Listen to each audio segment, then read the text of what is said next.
بسم الله الرحمن الرحيم الحمد لله رب العالمين والصلاة والسلام على خاتم الأنبياء والمرسلين وعلى آله وصحبه أجمعين والسلام عليكم ورحمة الله وبركاته. Mes sœurs, mes frères, les louanges, les remerciements, les éloges appartiennent à Allah seul, de son droit le plus absolu et exclusif. Nous le louons. J'atteste qu'il est le seul digne d'adoration. J'atteste de la véracité, de l'exemplarité, de la prophétie de Mohammed ibn Abdillah. Qu'Allah bénisse ce prophète, sa famille, ses compagnons, tous ceux qui les auront suivis dans le droit chemin dont nous avons parlé dans l'épisode précédent, dans le droit chemin. Et qu'il nous fasse l'honneur donc d'en faire partie. Nous demandons à Allah la chose la plus précieuse et la plus importante, c'est le fait d'être guidé dans ce bas monde avant l'au-delà. Et nous le demandons 17 fois. On peut se demander mais pourquoi ? 1, ça peut être une ruqya. 2, c'est parce que nous y tenons. 3, parce que nous savons que sans ce chemin, c'est un rappel. Sans ce chemin, nous sommes perdus. Et Ibn Qayyim développe qu'il y a 10 façons, 10 raisons au moins d'être guidé. Peut-être qu'on n'est pas guidé, on espère être guidé. Il faut être maintenu dans l'islam et il n'y a pas d'acquis. On peut se réveiller musulman et dormir non musulman. Se coucher non musulman et se réveiller musulman. Donc voilà, on demande toujours, on y tient. Et on a été guidé vers un aspect et pas un autre. On a été guidé et on demande encore plus de guider, etc., etc. On a besoin de répéter ceci comme pour se convaincre que la chose la plus importante, c'est d'être guidé vers qui ? Vers le premier qui n'a pas de début. Donc, Ihdina sirat al-mustaqim, guide-nous dans le chemin droit. Et Allah le définit. Quel est ce chemin au Seigneur ? Sirat al-ladhina an'amta alayhim. Le chemin de ceux que tu as comblés de tes bienfaits. Non de ceux qui ont couru colère, ni des égarés. Donc il y a 3 catégories. Ceux à qui nous pensons souvent, les anciens, les prophètes, que Dieu les bénisse, depuis Adam jusqu'à Mohammed et ses compagnons, qu'Allah le bénisse, jusqu'à les gens qui vont suivre leurs pas, c'est ce que Allah définit dans la sourate 4, An-Nisa, verset 69. 70, Allah dit وَمَنْ يُطِعِ اللَّهَ وَالرَّسُولَ فَأُولَٰئِكَ مَعَ الَّذِينَ أَنْعَمَ اللَّهُ عَلَيْهِمْ مِنَ النَّبِيِّينَ وَالصِّدِّيقِينَ وَالشُّهَدَاءِ وَالصَّالِحِينَ فَحَسُنَ أُولَٰئِكَ رَفِيقًا. Celui qui obéit à Allah et au messager, c'est Allah qui le dit. Verset 69. Celui qui obéit à Allah et au messager, voilà ce que Allah a comblé de ses bienfaits. Nous demandons 17 fois par jour à Allah de nous guider vers le droit chemin, le chemin qui a été pris par ceux qu'il a comblé de ses bienfaits. Qui sont-ils ? Ce sont les prophètes, il n'y en a plus. Le sceau de la prophétie, c'est Mohammed sallallahu alayhi wa sallam. Allah les a tous comblés de ses bienfaits et ils ont suivi le même chemin, le droit chemin, le chemin de l'islam. Inna dina inda Allahi l'islam, verset 19 de la sourate 3, Ali Imran, le chemin, la religion pour Allah, c'est l'islam. Tous les prophètes sont musulmans, alayhi salatu salam. Tous ceux qui les ont suivis sont musulmans. Et donc ils ont suivi ce chemin-là et nous pensons à eux au moins 17 fois par jour.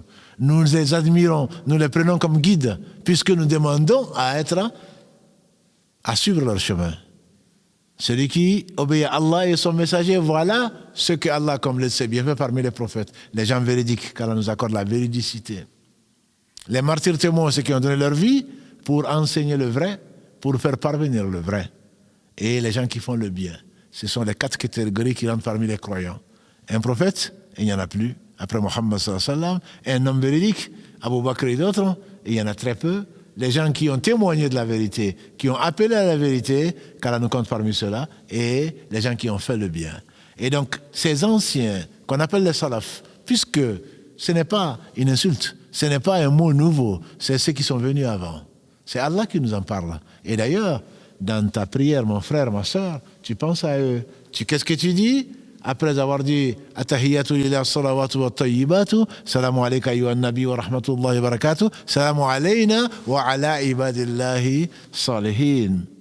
Et que la paix soit sur nous, ainsi que les serviteurs d'Allah qui ont été pieux. Là, tu y mets salihin qui ont fait du bien, tu y mets les anges, tu y mets les anciens, tu y mets tous ceux qui sont sur terre et qui croient en Allah et à son message et qui font le bien. Et donc voilà, tu te le rappelles sans vraiment en être conscient, tu te rappelles que ce sont les gens qui méritent respect et tu pries pour eux. Et donc, An'ama Allah alayhim, ce sont ceux qui, Allah définit, ceux qui ont obéi à Allah et au messager. Et non pas ceux qui ont le savoir et qui ont dévié, qui ont mis le savoir, qui ont dévié et qui n'avaient pas de volonté, qui n'avaient pas de détermination. Et parmi nous, il y en a beaucoup. Des musulmans qui savent qu'Allah c'est le mérite de l'adoration, qui savent que c'est la vérité, que Mohammed est le messager de la vérité, et pourtant qui ne le suivent pas. Cela, c'est un manque de volonté. Et la troisième catégorie des hommes, c'est ceux qui ne savent pas et qui font des adorations sans science. L'adoration, la première condition de la ilaha illallah, c'est le savoir. Si tu veux affirmer, rentrer au paradis, il faut savoir que Allah seul. Allah dit à son prophète Mohammed, sallallahu alayhi wa sallam, dans la sourate qui porte son nom, la sourate Mohammed, verset 19, Fa'alam annahu, Fa'alam, sache, ô Mohammed, la ilaha illallah. Sache qu'il n'y a d'autre être digne d'adoration si ce n'est Allah. Donc on ne va pas adorer Allah par ses passions. On ne va pas s'inventer un Dieu. On n'invente pas. Dans la religion, Allah a envoyé le meilleur. Allah nous a aimés. Allah, par miséricorde, nous a guidés. Et donc, Allah nous a montré, au travers des prophètes, notamment Mohammed sallallahu alayhi wa sallam, il nous a montré ce qu'il aime pour venir clôturer tous les messages qui sont les mêmes, qui sont l'islam.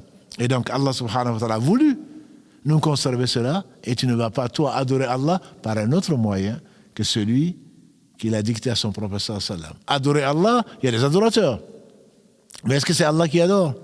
Il prétend aimer Allah, comme Allah le dit dans la sourate Ali Imran 3, verset 31. قل يا محمد إن كنتم تحبون الله فاتبعوني يحببكم الله ويغفر لكم ذنوبكم والله غفور رحيم. Dis-leur ya Muhammad sallallahu alayhi wa sallam, si vous prétendez aimer Allah, alors suivez-moi. Allah vous aimera et Allah vous pardonnera. Allah vous pardonnera vos péchés. Et donc voilà le chemin droit. C'est le chemin qui a été suivi par ceux qui ont obéi à Allah et aux messagers, que sont les prophètes, que sont les gens véridiques, que sont les martyrs témoins, que sont les gens qui font le bien. Et c'est la raison pour laquelle tout autre chemin est un sentier.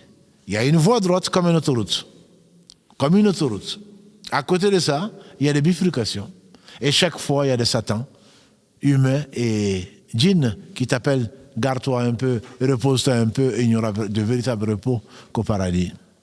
À commencer par la tombe et ensuite le paradis. Alors, tu as été créé pour adorer Allah, ça veut dire pour obéir à Allah et à son messager. Celui qui obéit au messager à Allah, Allah les a comblés de ses bienfaits, ici-bas avant l'au-delà. Et donc, quand on aura fini de demander ça au moins 17 fois par jour à Allah, on finit, quand on termine, on dit Amin. Quand j'ai dit on dit Amin, il n'en fait pas partie. Ce n'est pas le 8e verset. Simplement, le prophète sallallahu alayhi wa sallam le disait. Et les compagnons le disaient. Abu Huraira Kalalagré, il disait que quand le prophète sallallahu alayhi wa sallam avait fini de lire la Fatiha, la mosquée tremblait de la voix des gens qui disaient Amin. Pourquoi? Amin voulant dire ainsi soit-il. Oh Allah, accepte notre prière. Amen. Et ceci pourquoi? Parce que celui qui lit, qui entend, et celui qui dit Amin, comme Allah l'a dit à propos de Moussa alayhi salatu wassalam, qui a demandé à Allah d'anéantir Pharaon, qu'il a favorisé Pharaon dans ce bas monde et qu'il ne le fasse pas quitter ce bas monde jusqu'à sceller son cœur. Et Haroun était avec lui, son frère. Haroun a dit, et Allah a dit ensuite dans ce verset 88 et 89, Allah a dit ensuite: j'ai répondu, j'ai accepté votre invocation. On dit que c'est Moussa, alayhi salatu wassalam, qui priait et Haroun qui disait Amin. Et celui qui dit Amin, et son Amin coïncide avec le Amin des anges au ciel, Allah lui pardonne ses péchés. Et le prophète sallallahu alayhi wa sallam nous a dit que celui dont le Amin coïncide avec le Amin des anges et de l'imam, Allah lui pardonne ses péchés. Donc qu'Allah nous pardonne tous ses péchés, qu'Allah nous fasse comprendre et vivre cette sourate merveilleuse qui n'a pas d'équivalent, ni dans la Torah, ni dans l'Évangile. Cette sourate qui résume tout le Coran, et le Coran lui-même qui résume tous les livres, les 114 livres révélés. Allah est loué, exalté est-il. Nous ne saurons jamais le remercier comme il se doit. سبحانك اللهم وبحمدك أشهد أن لا إله إلا أنت أستغفرك وأتوب إليك وآخر دعوانا أن الحمد لله رب العالمين والسلام عليكم ورحمة الله وبركاته.